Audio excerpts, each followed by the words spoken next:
friend, it's Pixie. I'm glad you're joining me. So it sure is a wild time, and watching videos has been nice, so I want to also make videos to sort of, connect to people across the internet. There's no art in this video. This is an art channel, but I would really love to have it be an art booktube channel. I want to do both. I don't want to limit myself. I don't want to do a niche like you're supposed to do, blah blah, whatever. So, we are in a time of crisis, and what I find is the most helpful approach is to both deal with the problem head on and then have some rest and recuperation, and sort of balance those things out. Because it's like when you go to the gym and you try to get strong in your muscles. When you train your muscles, you overextend them, they actually break a little bit, and then you need to rest to allow the muscles to heal themselves, and when they rebuild themselves, they get stronger. And I think of like reading and stuff like that as kind of a similar thing. So you need to do the strength training, which is the energizing marxism part of this video. And then you need the rest days, which is the fiction part of this video. I hope that makes sense. Like, I know most of the content I've been seeing has been focused on like taking your mind off things. That's something that we all need sometimes. But it is my duty to also address the problem and offer what I can, because there is a way forward, and there is a way we can fight this horrible system, which means that people are going to die needlessly from this virus that didn't have to, because there are being cuts to healthcare in the name of capitalists' profits, which means there aren't enough hospital beds. And I'm sure you've heard about doctors and nurses in Italy having to pick and choose who has to die because there aren't enough space. There isn't enough space to treat them.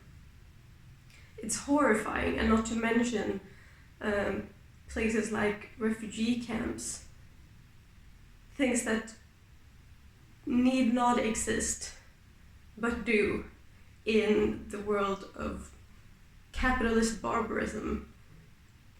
And also, obviously, this has been the catalyst for the financial crisis that has been building really ever since the last crisis in 2008. I will link some of our material. By our, I mean the International Marxist Tendency, which I am part of. I will link some of our material on the Corona crisis in particular in the description.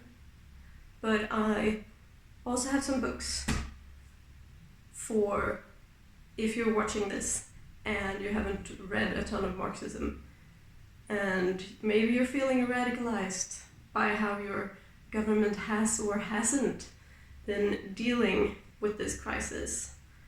The capitalists are not fit to rule society. They have been proving it consistently for many, many years, but this crisis has really just pulled the mask off and is revealing exactly how ugly the system is. So, I have for you a Marxism starter pack.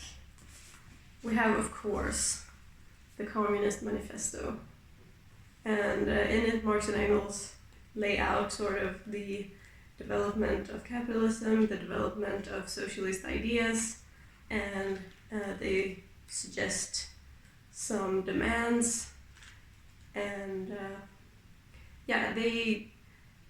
a lot of things are packed into this short text. I think this is the best work that has been produced since humanity started writing. It is incredible. I feel like I find something new in it every time I read it. So I highly recommend it. Then we have What is Marxism?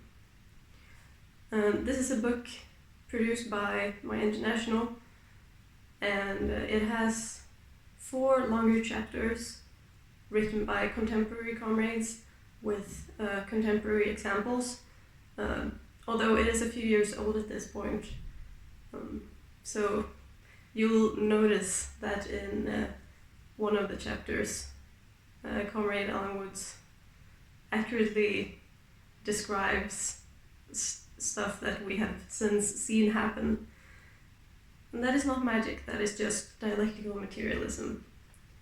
And between these longer chapters that lay out the basic building blocks of Marxism, so historical materialism, dialectical materialism, and Marxist economics, between those longer bits there are shorter excerpts and shorter texts by Marx, Engels, Lenin, and Trotsky. It is a really, really great introduction to the ideas of Marxism, and I can't recommend it enough.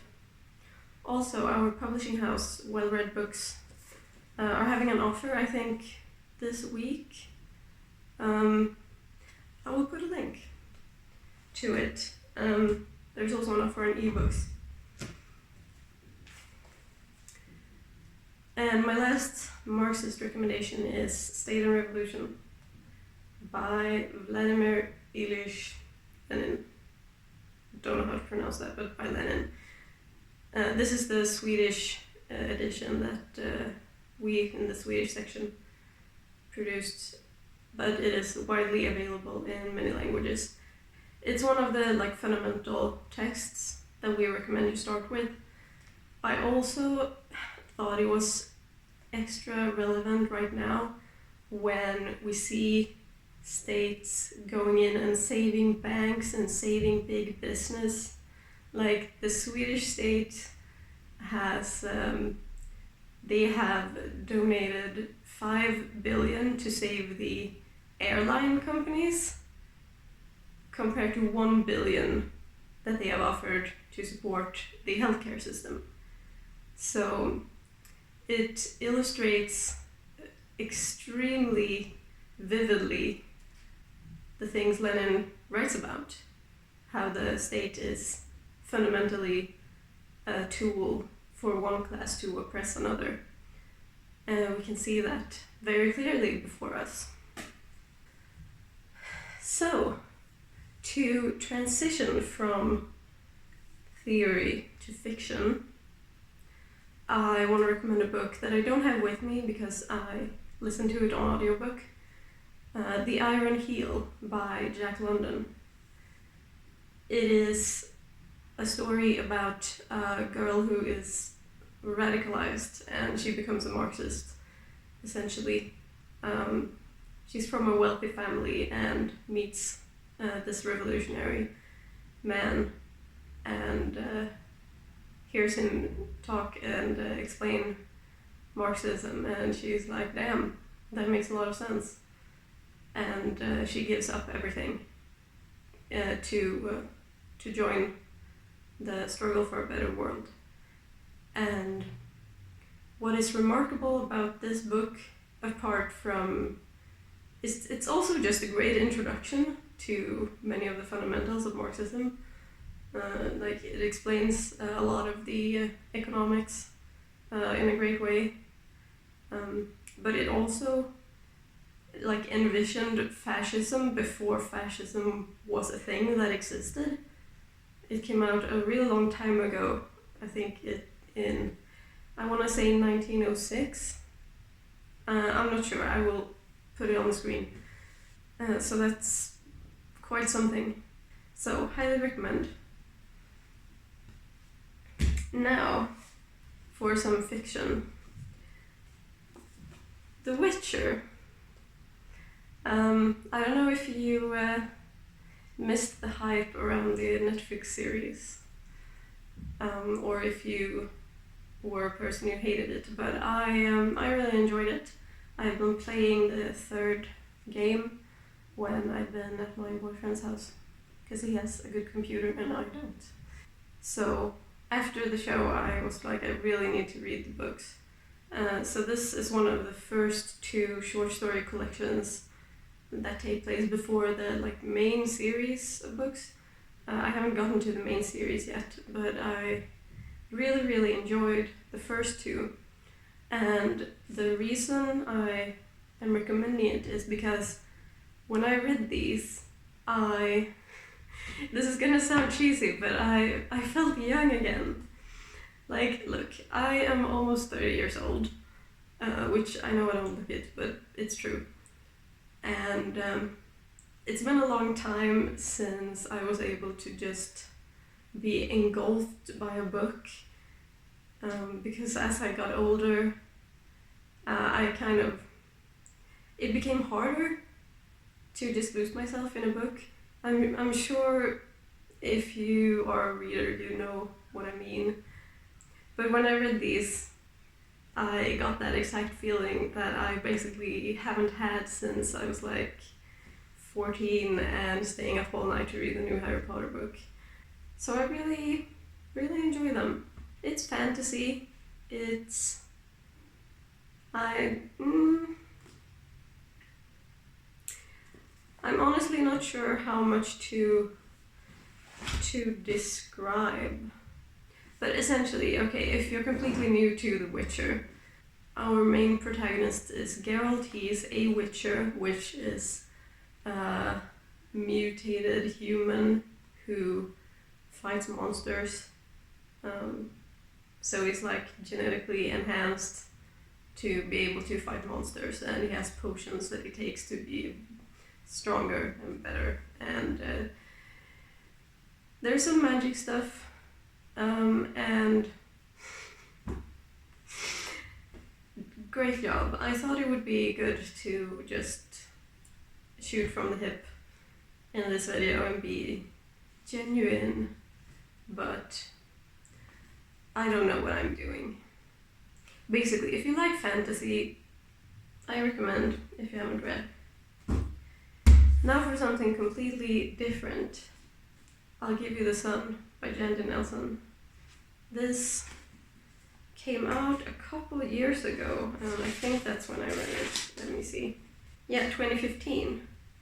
I think I read this in 2016, and that's the last time I read it, so I don't have a good synopsis to give you either.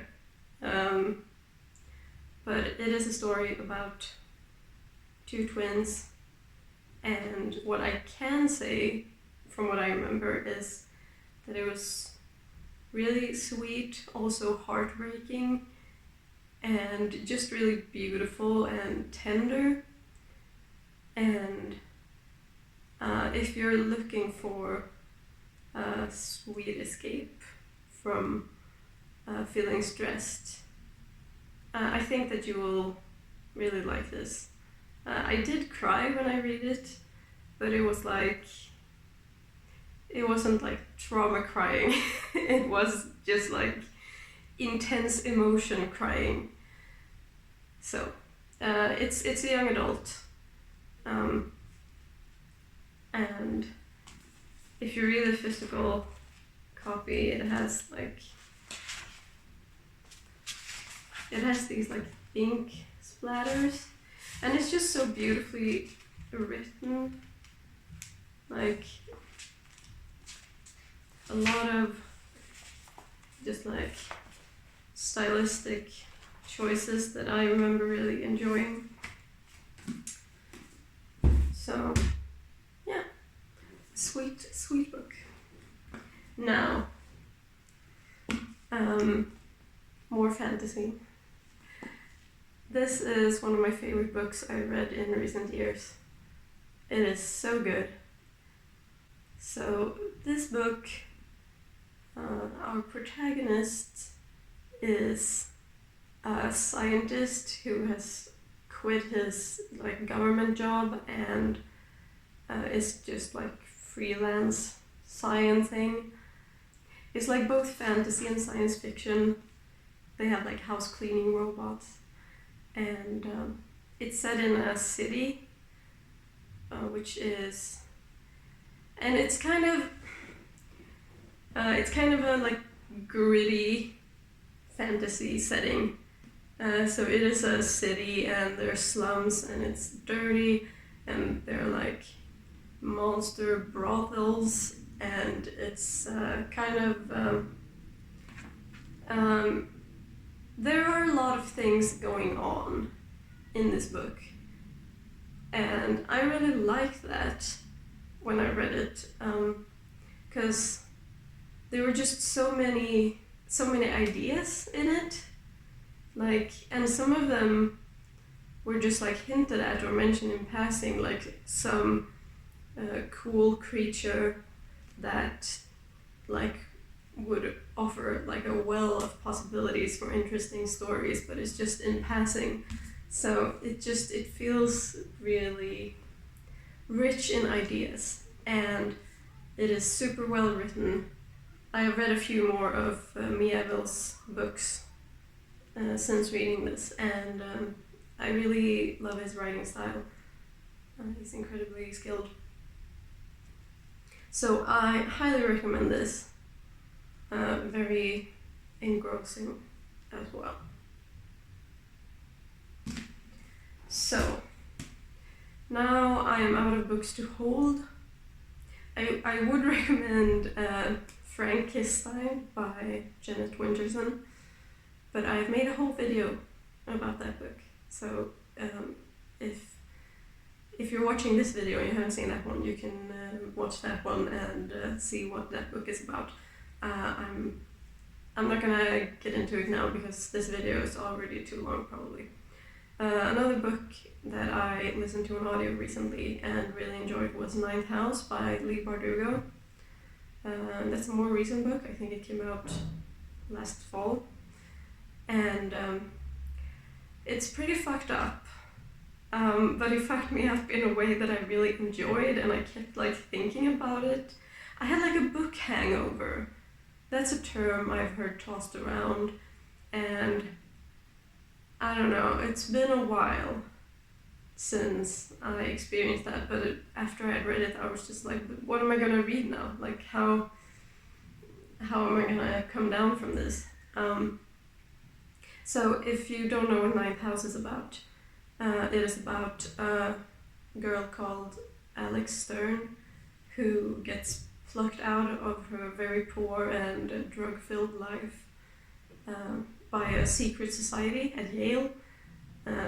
They are the magic police. I don't know.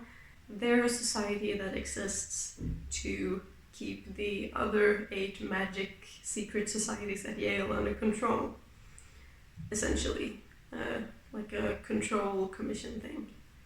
And she gets headhunted by them because she has a special ability to see ghosts, which normal people can't do. And there's a murder, and she has a mysterious traumatic past, and a lot of shit goes down, and there's a ton of magic. And this is a modern fantasy setting, so it is very much people have cell phones and things go viral on the internet and stuff like that. And something I particularly appreciated was how Bardugo created this world where magic in late capitalism felt believable, because essentially it's a luxury, it's a commodity, it's something that the rich can use to make themselves even richer. And I thought that was really true to life. So I really enjoy that, and I also just enjoy having the perspective of Alex at Yale, where she feels that she doesn't belong, and she's just like, all these rich kids, what the heck. But it is, like, at times it's a really heavy book. It does mention rape and stuff, because I normally really try to avoid anything with sexual assault in it. But I had no idea. I was just like, this sounds cool. And I'm glad I read it, obviously, since I'm recommending it. But yeah, you have to make your own call. But it did capture my imagination and left me feeling a bit fucked up. So yeah, my last recommendation will be for The Secret Life of Owls. The audiobook was about 2 hours, so it's not a long book. And it's just like facts about owls. It's really cute, and I really enjoyed it. And if you're looking for something relaxing, I don't know what could be more relaxing than owls. That's all. What do you recommend? What do you think I should read? I mean, I do have a big to-read list above me that you can't see, but it's up there. This is my bookshelf, my studio bookshelf. I have a big storage bookshelf in my bedroom, if you were wondering why this bookshelf is so small. So yeah, let me know your book recommendations, and if you have any questions about Marxism, or about any of the books I mentioned, or about life. Just put them in the comments below, and I will try to answer to the best of my abilities, or find an answer. I should be back again soon with a drawing video. I hope so, at least. Until then, take good care, have fun, and make something.